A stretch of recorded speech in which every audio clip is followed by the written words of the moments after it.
I've been down to the border several times, and I told my staff, it's hard for me to forget border security telling me that they just transported an 11-year-old girl who had been repeatedly raped, so much so she had screamed so long she couldn't even speak anymore before she crossed the border. I told them I can't forget going down the Rio Grande River and seeing a corpse taking out of the river real time while I was down there. It wasn't staged because it's happening repeatedly every year. When you hear stories of truckloads of people being bussed across the border, 53 of them dying through suffocation and heat exposure on American soil, I can't forget that. That's a humanitarian crisis that's got to be solved. Then I go to the border last week, and I started the Rio Grande sector, and then I went over to the Yuma sector. At night, at the Rio Grande sector, we saw 2 Chinese nationals who had been apprehended.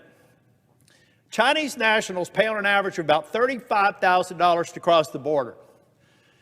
In many cases, they don't have the money to do it. They have somebody invest in them.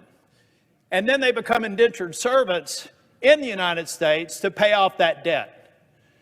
You have people paying $5,000, $6,000, $10,000 that have an expectation from the cartel that they've got a debt to be repaid. That may be an honest job that they could get, or that could be an illegal activity that helps the cartels. Now we go over to the Yuma sector. The Yuma sector is in western Arizona. There's a section of border there that hasn't been completed. It's about 7 miles wide. But the most important part of that 7 miles is about a 12-foot gate. 3 years ago, 8,000 people crossed through that gate. 2 years ago, 200,000 people crossed through that same 12-foot gate. And over the last 12 months, 300,000 people have. 5,000 of them were Russian nationals. Another 5,000 were Chinese nationals. Look, I understand why people want to get out of Russia. And I understand why people want to get out of China.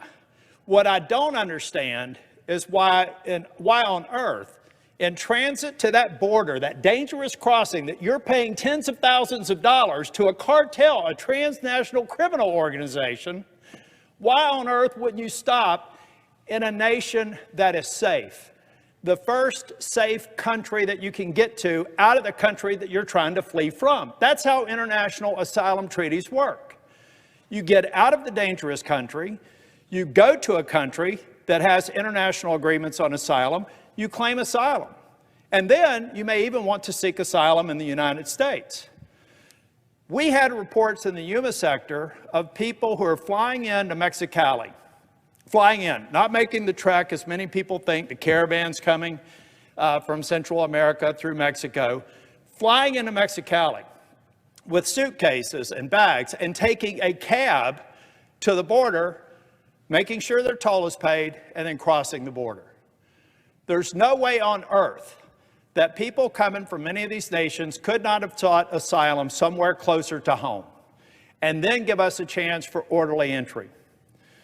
In total, it's estimated that the transnational criminal organizations, the cartels, are being paid almost $800 million a year.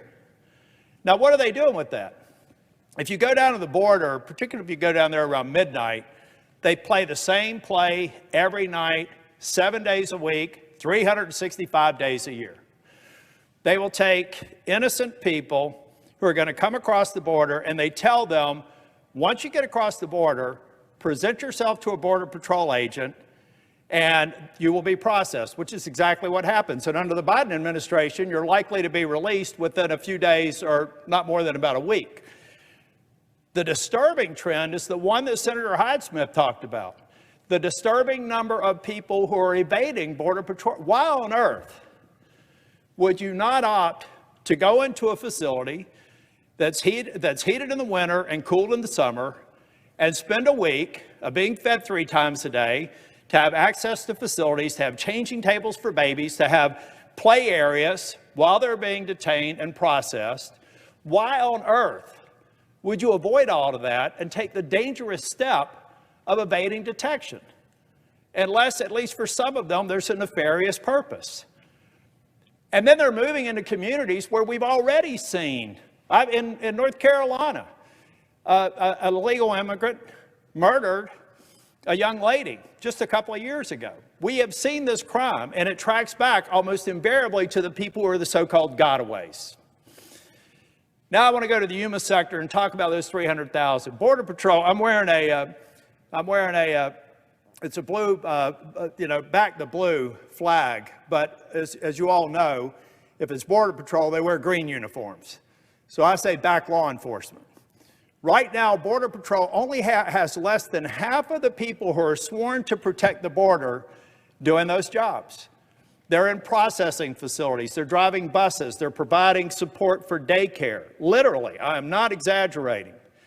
So that means that we have half as many people protecting a border that has wide open spaces that are not, there are no structures whatsoever. Come across, walk through the Rio Grande, in most cases you can, you don't have to swim.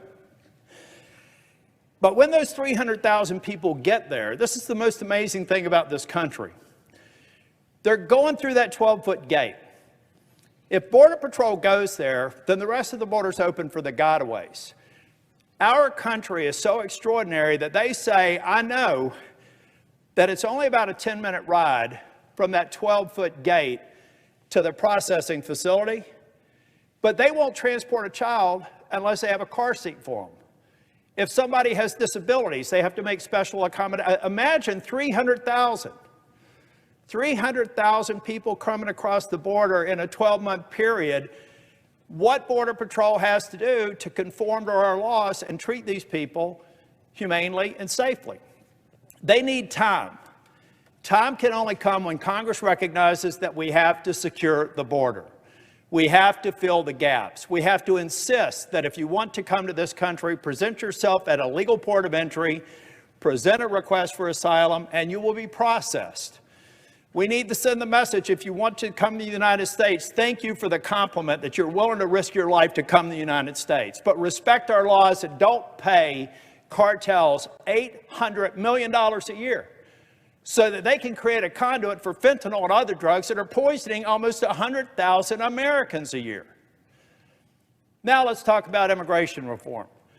I think that one of the ways that we can provide a future flow, a downward pressure on future flow, is to simply say to people who want to respect our laws and apply for citizenship, for work visas, or other forms of being in this country legally, we need to actually fix the immigration laws that we have on the books to do that. If we do that, I'm not going to have to worry about those memories of that little girl. I'm not going to have to worry about the corpses that we're picking up in Texas and Arizona and New Mexico. I believe we'll have fewer people dying from fentanyl because less of it will come here. For a couple of reasons. We'll have better security at the border, and we will bankrupt the cartels that are making, over the last 2 years, almost $2 billion. We need people in Congress to recognize that a bipartisan solution is possible. We have a crisis at the border that needs to be solved. And we have to have an administration that spends more than 4 hours in 2 years at the border recognizing it's on them to help us fix it. Thanks for watching, and if you haven't already, please consider subscribing to our channel. And while you're at it, please leave us a comment. Thank you for watching.